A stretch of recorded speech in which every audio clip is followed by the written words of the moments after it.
सुना है कि तेजस्वी यादव राज्यसभा की तैयारी कर रहे हैं। उनको तो जेल जाने की तैयारी करनी चाहिए ना। पहले जो मुकदमे में फंसे हैं तो जेल जाएंगे, राज्यसभा वो कहाँ से जाएंगे। पूरा का पूरा लालू परिवार मुकदमे में फंसा हुआ है। जो रेचल जिनका नाम है, राजश्री यादव भी जिनको बोलते हैं शादी के बाद, तो उनको पार्टी का कमान देने के सिवा उनके पास दूसरा कोई ऑप्शन नहीं है, क्योंकि आरजेडी ऐसी पार्टी ही नहीं है जो परिवार से, वंशवाद से आगे की बात सोच सके। 5 का 5 सीट एनडीए के खाते में आने जा रहा है, इसमें कहीं कोई संशय नहीं है। नमस्कार, आप देखना शुरू कर चुके हैं लाइव सिटीज को। मेरा अभिषेक है। हमारे साथ बातचीत करने के लिए बीजेपी के प्रवक्ता नीरज कुमार हैं। क्या कुछ कहेंगे जिस तरीके से राज्यसभा चुनाव को लेकर चर्चा है, क्या होने वाला है? 5 सीटों पर राज्यसभा का चुनाव है, क्या लगता है एनडीए कितना जीतेगा, क्या होगा? देखिए, पहले तो ये हमें बता दूं कि 5 का 5 सीट एनडीए के खाते में आने जा रहा है, इसमें कहीं कोई संशय नहीं है, कहीं कोई भ्रम नहीं है। और मैंने भी मीडिया के माध्यम से सुना है कि तेजस्वी यादव राज्यसभा की तैयारी कर रहे हैं। मीडिया के माध्यम से ही सुना है, तो उनको तो जेल जाने की तैयारी करनी चाहिए ना। पहले जो मुकदमे में फंसे हैं तो जेल जाएंगे, राज्यसभा वो कहाँ से जाएंगे। दिमाग स्वप्न देखना वो बंद करे। और तेजस्वी यादव के पास देखिए दूसरा कोई ऑप्शन नहीं है। पूरा का पूरा लालू परिवार मुकदमे में फंसा हुआ है। लालू जी तो सजा याफ्ता मुजरिम है ही है, उसके बाद भी पार्टी के राष्ट्रीय अध्यक्ष बने बैठे हैं, इन पर भी मुकदमा है। पूरा परिवार जेल जाने वाला है। तो इनकी जो पत्नी है, जो रेचल जिनका नाम है, राजश्री यादव भी जिनको बोलते हैं शादी के बाद, तो उनको पार्टी का कमान देने के सिवा इनके पास दूसरा कोई ऑप्शन नहीं है, क्योंकि आरजेडी ऐसी पार्टी ही नहीं है जो परिवार से, वंशवाद से आगे की बात सोच सके। मतलब राष्ट्रीय अध्यक्ष बने ऑप्शन क्या है? सब लोग, परिवार के लोग जेल चले जाएंगे और किसी और को तो ये आगे बढ़ाएंगे नहीं। किसी और को आगे बढ़ा किसको इसने आज तक आगे बढ़ाया है? परिवार की सेवा किसी को आगे नहीं बढ़ाया। हाँ, किसी को एमएलए एमपी भले बना लिया, लेकिन पार्टी का मुखिया, पार्टी का नेता, देश में इकलौती ऐसी पार्टी आरजेडी है। जब से पार्टी बनी है तब से लालू यादव इसके राष्ट्रीय अध्यक्ष बने बैठे हैं, और उसके बाद अपने बेटे को कमान दे दिए हैं कार्यकारी राष्ट्रीय अध्यक्ष बना करके। उसके बाद ये क्या करेंगे? उस अपनी पत्नी को देंगे ये। और पार्टी, उनकी पत्नी यादव, नॉन यादव समाज से आती है, क्रिश्चियन समाज से आती है।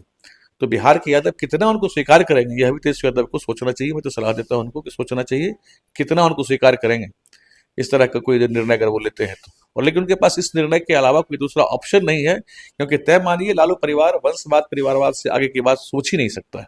अच्छा, आप लोग अरविंद केजरीवाल को भी आप लोग पर आरोप है बीजेपी पर, बीजेपी ने फंसाया, मुकदमा चलाया, लेकिन कोर्ट से बरी हो गए वो, और आज कह रहे हैं कि मतलब विपक्ष के नेताओं को फंसाया जाता है आप लोगों के द्वारा।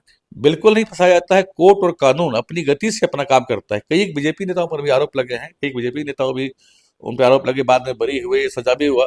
तो कानून अपने, हम लोग कानून के काम में, तो आप लोग फंसाना चाहते हैं? हम लोग क्यों? उनके इन पे जो भी मुकदमा है कांग्रेस काल का मुकदमा है। इनके पिताजी भी जो जेल गए थे वो कांग्रेस काल का मुकदमा था। यह मुकदमा भी कांग्रेस के काल का, यूपी शासन के काल का मुकदमा है। हम लोगों ने इन पे कोई नया मुकदमा नहीं किया है।